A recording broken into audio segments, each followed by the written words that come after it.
You ask Tiger to solve. This deals with linear equations with one unknown.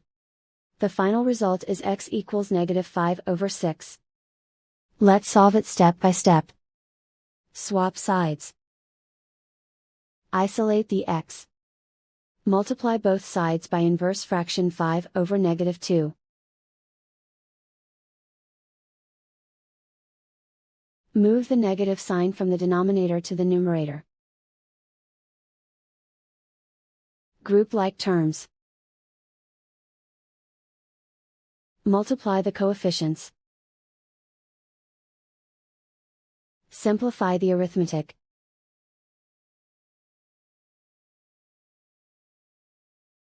Move the negative sign from the denominator to the numerator. Multiply the fractions. Simplify the arithmetic. And so the final result is x equals -5/6.